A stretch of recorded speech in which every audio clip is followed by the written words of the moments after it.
Light bearers, what's up, family? Welcome back to Mount Fitness MBS Ministry, where I am your host, Brother Minister Mongoose. Hey, listen, today is going to be a chapter 2 in an ongoing series where we're discussing targeted individuals. Now, if you haven't seen chapter 1, please check it out. There's also two, what I would consider to be correlating videos, two additional correlating videos in terms of the subject matter. Those videos are titled Gang Stalking. That's a 2-part series. And again, there's a chapter 1 that's already been posted on this particular topic of targeted individuals. So this will be chapter 2. And just to briefly touch on some of the things that we did go over in chapter 1, we talked about the fact that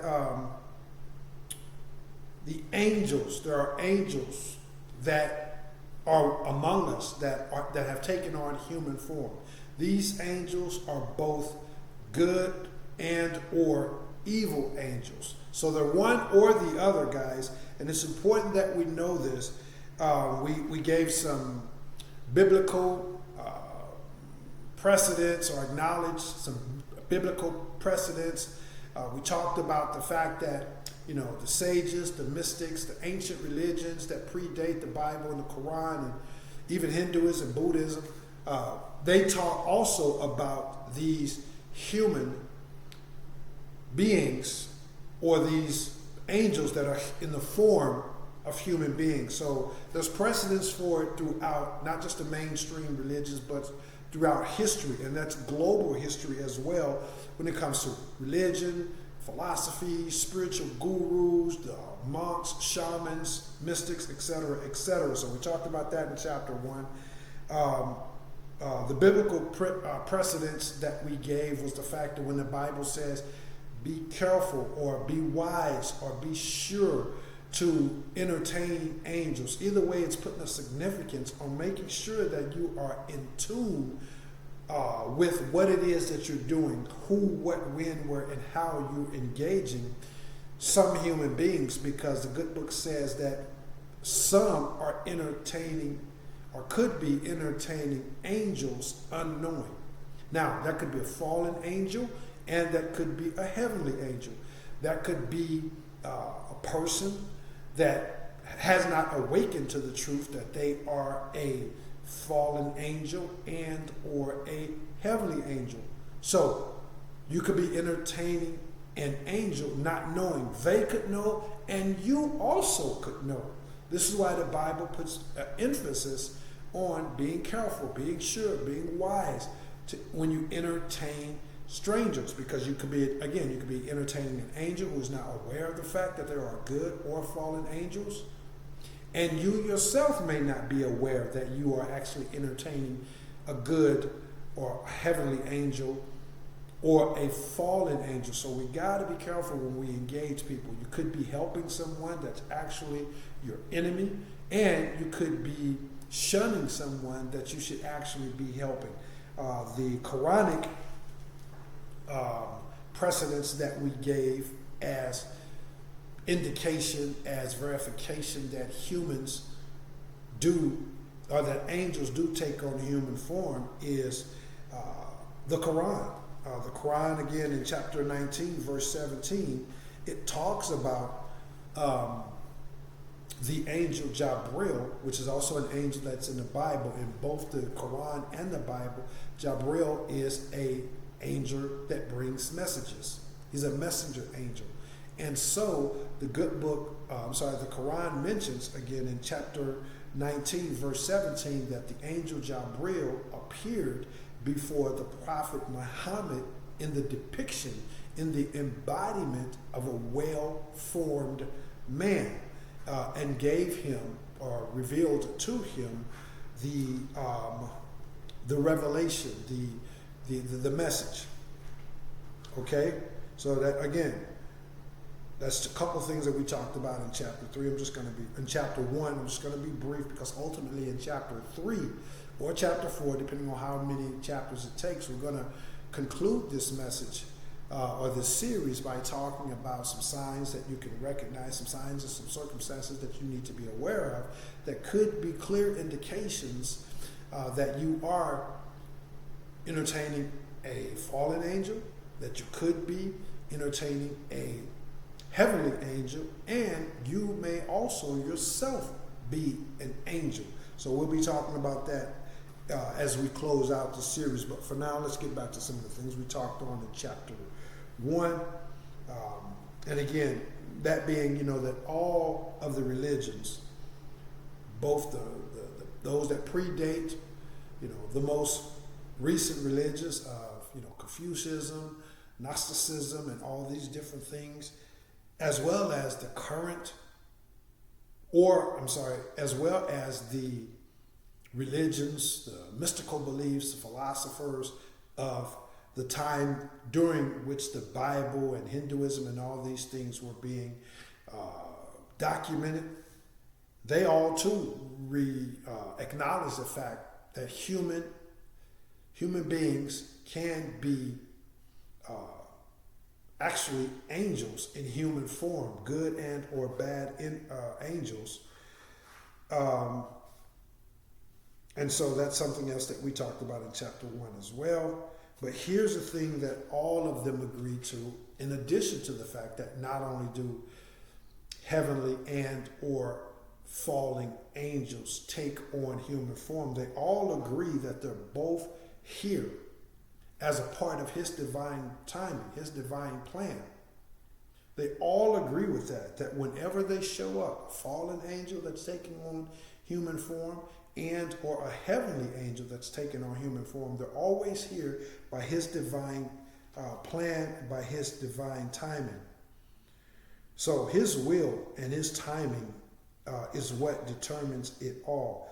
And there's a particular and a precise and very specific reference to these human beings that are actually angels in disguise when it comes to the end of the age, the end of the beginning of a new era. There's specific details and more in-depth insights that's referenced, because these angels, both the good and the evil, are here by his plan and his divine timing. And so those are some of the things that we talked about in chapter 1. So let's start off in chapter 2. But before I do, let me take a quick second to, again, officially welcome you guys to the channel. Again, I'm your host, Brother Minister Mongoose. This is an evangelical, which is to say that although this religion is not based on religiosity, it is an evangelical ministry in that I travel throughout the entire United States doing what's most commonly referred to as evangelical work. Now, for those of you who are unfamiliar with the ministry, this ministry is actually based on experiential philosophy for the mind, ISSA certified fitness training for the body, and clean-hearted spiritual teachings and practices for the spirit and for the soul. These services that are used to these services are merged, balanced, and synthesized and presented to you to help you achieve holistic health and wellness. So the mentality, the physicality, and the spirituality all merged in bind so that you're operating at a premium on all aspects of you. For more information about the services and for some very important, very relevant disclosure type of information about myself, please watch a video that's titled Minister Mongoose Introduction and Services. And for some additional information on from both of those different aspects, the ministry and myself, please also watch a video that's titled The Mongoose Mindset. I do appreciate all of the love and all of the support, and now we'll get back into the start of the show with regards to this message. So these angels, fallen and or heavenly angels, they're here. They're prophesied to be here and to play an important role in these times. You say, well, why are they here? Why are they here? Again, it's by his divine timing and his divine planning. His ways is not our ways. Our ways are not his ways. So us trying to figure him out and why he does things the way that he does, would be like an ant trying to comprehend the intellect of a human being. That's just the way that is, guys. So we have to. This is the great workshop of faith for those of us who are faithful. We may not get it, we may not understand it, we may not come close to getting it or understanding it, but it's not our job to always to get it. I know the good book says in all things get an understanding, but that understanding can only be born out of the things that he wants us to have understanding of, you see. So, but the reason as to why he is allowing these things to take place and allowing the targeted individuals, which we talked about the true identity of what is referred to as targeted individuals. And we also gave some examples of the perpetrators and kind of peeled the layer back and talked about what these people who really are in the spiritual sense and from a spiritual terminology. But the reason that he has them here, both, is to usher in a new era. To usher in a new era. You know, it's the end time prophecy, guys. To usher in a new era. This is why he has both the good angels that we would call heavenly angels. Some have taken on human form, and also by his will, some have taken on human form that are fallen angels. But it's all a part of his will. It's all a part of a divine time that we refer to as the end times.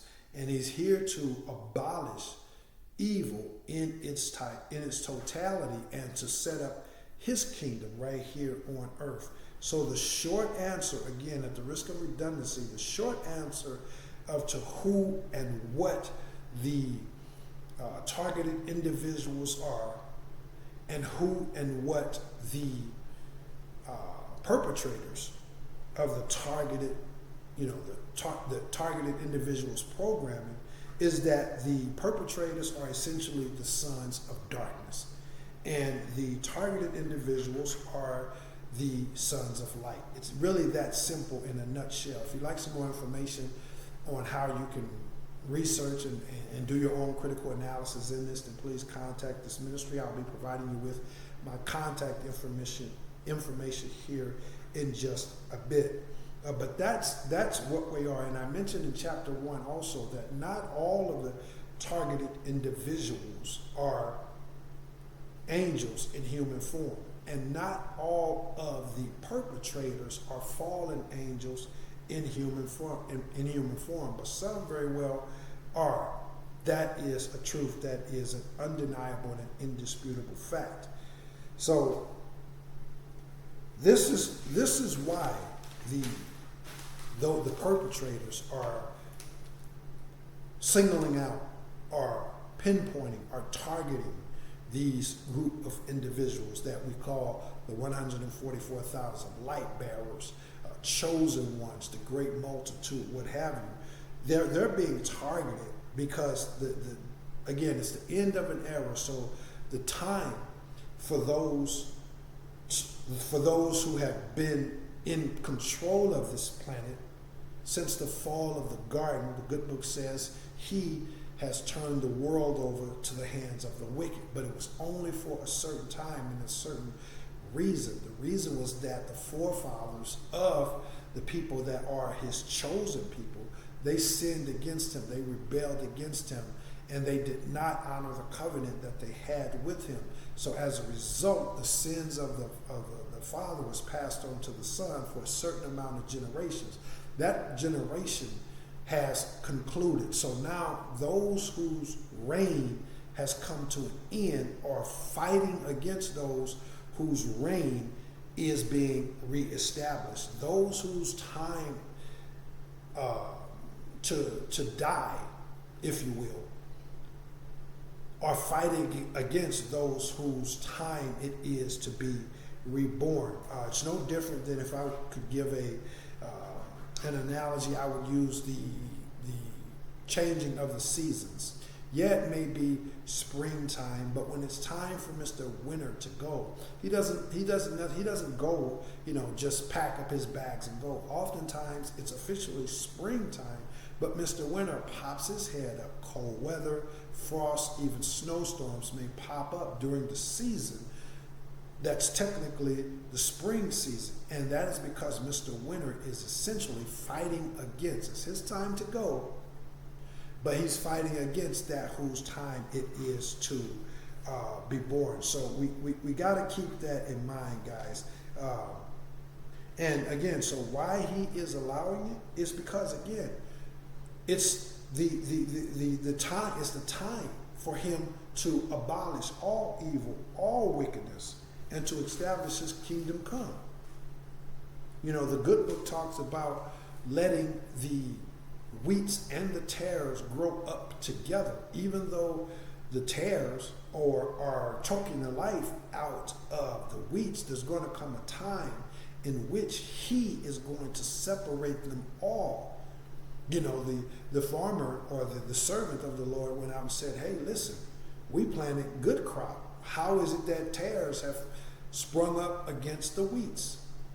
And he said, he asked Heavenly Father, should I go out and pluck the tares so they won't uproot or so they won't choke off the wheats? And Heavenly Father says, no, let them all grow up together. Let the slaves continue to be subdued by the masters. Let the clean-hearted people continue to be trampled down by the dark-hearted people. Let them grow up together. Let them continue along this path and this season together. But when it's the close of that season, then uproot them all.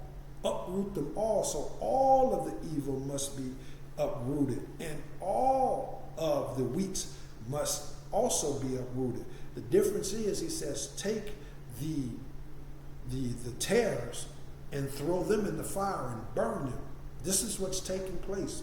And from a spiritual standpoint, from a physical standpoint, from heart, mind, and a way of conducting ourselves as high quality human beings. This is what's being taken place. This is what's taking place. So the wheats are being plucked up and thrown into the fire, and that's the tares that's being plucked up and thrown into the fires. And the wheats are also being plucked up, awakened, and being put into the barn. He says to cast, root up all the tares and throw them in the fire and burn them, and root up all the wheats and store them in the barn, which is his kingdom come. So every day that we get up and we walk in humbleness and courage, tolerance and setting boundaries, compassion and conviction, and love, and righteous indignation. So when we're doing these things, we are a part of this uprooting of the ways that have come to pass, and we're planting seeds for his kingdom for a new way and a new time. And on that note, I got a message that I'd like to bring to you guys, because I'm going to close this out here and then I'll make a chapter 3. But it's important that we realize that these, again, as I mentioned in chapter 1, these are truths, guys. This is not some flashy information, sound good, look good, emotionally staring type of information, and that's it. Like, these are real nuts and bolts of truths. And there's a difference between knowing the path and walking the path. And we all know that, guys. And we all got to commit to actually walking this path. We got to accept the fact that what we represent to this society, what we represent in this world in terms of us and our light, and what we represent to this time, to this world, we represent the end. We represent the end of an era, and we represent a new era that's being born by his divine timing. Let thy kingdom come. His kingdom comes in you and me. And so we got to accept this, guys. We got to walk this walk and not just know it, Again, there's a difference between knowing the truth and walking in the truth, knowing the path and walking the path. And when we do that, guys, as I'll get into, as I mentioned, the closing chapters of this, we'll talk about some of the things that could be holding you, me, or others like us back. And a part of that, or what's engulfed in that, one of the things could be the fact that we aren't embracing the truth. We got to embrace the truth that, most people are afraid of something new. Most people have sold their souls because they're afraid of the end. They're afraid of a new beginning. They're afraid of change. And the powers that be, the powers that were, are very much aware of the fact that as human beings, we are creatures of habit. We are creatures of familiarity. We are creatures of, what we're used to, what we're accustomed to. And the powers that be know that, and they know that most people, just because of the way that they're structured and manufactured as human beings, most people are afraid of change. And so the powers that were are manipulating that fear. They're feeding off that fear. And most, they're aware of the fact that most people have built their lives, just as you and I did. There's probably 100% chance that you and I did also build our lives based on the teachings and the indoctrinations that was handed down to us. Those teachings and indoctrinations include things like, hey man, it's about, collecting worldly trinkets. It's about what's in your bank account. It's about your education.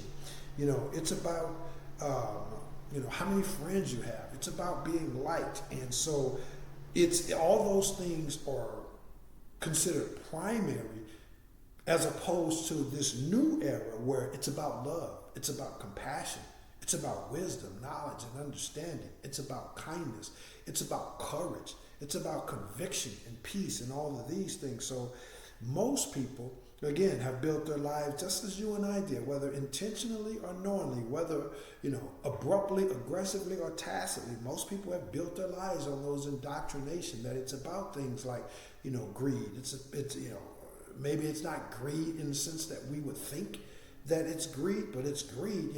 It's greed if a man is wanting more land, than he can live, than he needs to live on. That's greed. It may not seem like it, but that's greed. When you want more food than you need to survive on, that's greed. Other things like lust and arrogance, and hate, and only the strong survive, and a dog-eat-dog mentality. All these things are part of the indoctrination that we have all been exposed to, and unfortunately most people aren't willing to let that go. They're afraid of changes, and that's just the way that is. So we got to realize who we are. We got to walk in that, and we got to get on with it already.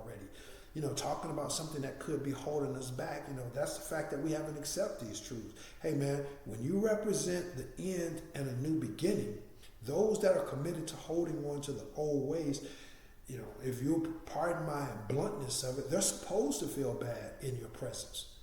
Darkness is supposed to be upset and irritated when it comes to being exposed to the light, because the darkness has to flee. So we got to get on with it already and get out of our feelings, get out of our emotions, man. And as my parents, may peace and blessings be upon them, used to say, hey, Sapeda, hey, cut your heart out and flush it down the toilet, which is a way to say, hey man, it's got nothing to do with the way you feel, what's true, what's right, what's wrong. This is what it's about. It's bigger than you. So doing something that's right transcends if whether or not you like it, if whether or not you feel good or feel bad when you do it. You just need to do it.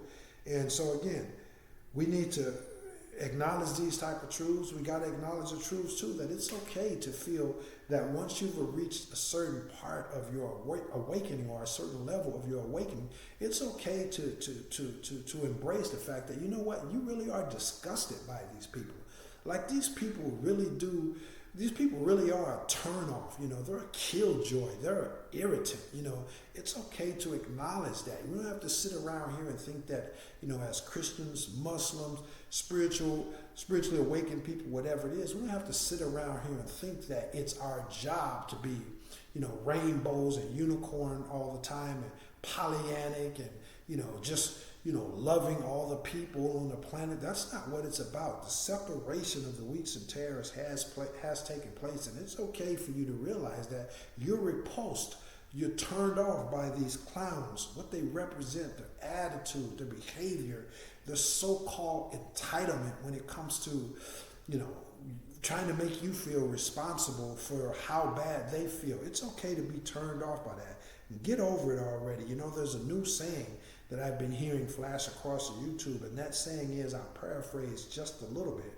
That saying is, it's not a testament to sanity to become comfortably okay with a world that's become insane. That's not a testament to sanity. So when you're uncomfortable, when you're uneasy, when people just rub you the wrong way, and you know that you have a good heart and you can see their madness and their sadness and the fact that they're trying to project that onto you, you shouldn't be trying to get used to that. You shouldn't be trying to make that okay. And we live in a society where for most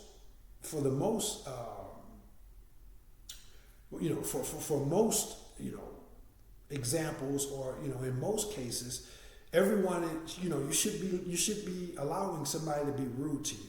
You should be allowing somebody to be discourteous to you. You should be allowing someone to be disrespectful to you. That's just the way of the world. Well, the devil is a lie. It's not the way of the world.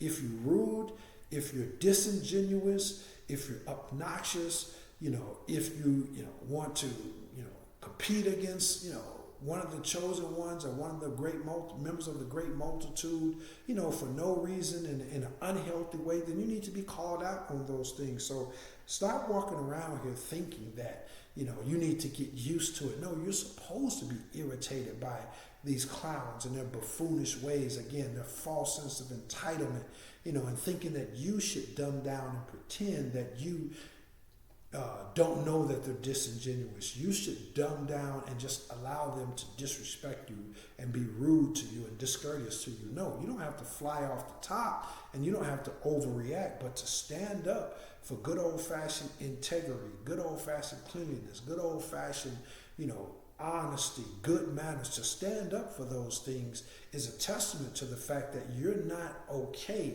with the insanity that has engulfed the majority of people on the path. So with that, I'll close and encourage you guys to remember that there is a difference between knowing the path and walking the path. That's what you're here to do. If you are aware of these truths, you can sense these things, you have not surrendered your soul. It's not just for you to know these things and hunker down in your own little private world.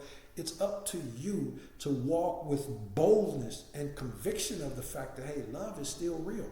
Love still reigns supreme.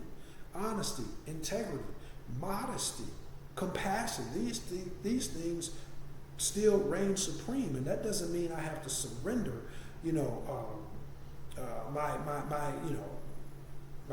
my personality. I shouldn't have to surrender my personal space. I shouldn't have to surrender what I stand for and what I believe. And so that's what we're here for, man. So I encourage you guys to go from knowing the truth to walking the truth, from knowing the path and walking the path, and taking whatever bumps and bruises that you may have to take along the way. But there is a new day on this planet. And in chapter 3, hopefully I'll be able to get to that in chapter 3 and or 4, whatever it takes. But we're going to be talking about how you can discern whether or not you are in the presence of a holy angel, and or if you're in the presence of a fallen angel, if you yourself may be, unfortunately, because I would like to think that everybody that's watching this channel does have a clean heart, but the truth be told, we know that the dark forces are always watching the chosen ones, because they like to set traps to maneuver on how to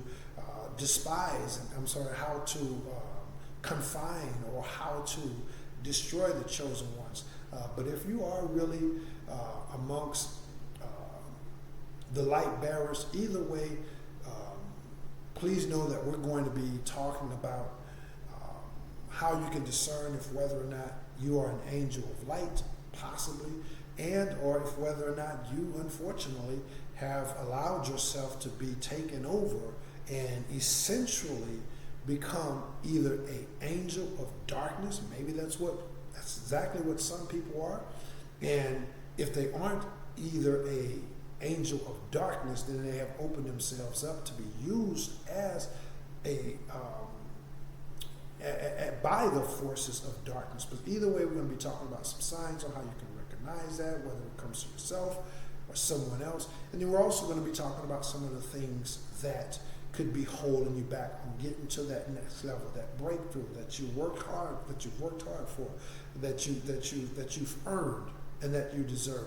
But for now, let's close this one out, guys. I'm at 30 minutes. So if this message was edifying to you and the Holy Spirit moves you to give back to this ministry, there's several ways that you can do so.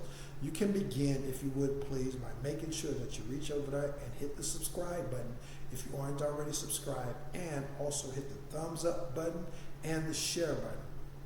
When you hit the thumbs up button, you help grow this ministry by way of the YouTube algorithm, thus making this ministry available to even more people. When you hit that share button, then you plant a personal seed for an abundant harvest for yourself, because he has promised that when you plant good seed in good ground, you do receive a harvest. You do receive a harvest, pressed down, shaken together, and running over. And that's exactly what you do when you take this message and you hit the share button. You plant seeds, you pay this message forward, and you do get an abundant harvest. So if you like to receive a notification every time I upload a new message, please hit the bell icon. And again, I appreciate all the love and support. If the Holy Spirit also moves you to make a financial donation to this ministry, you can do so by going to my Cash app at $EASTBOOGIEPAYDAY.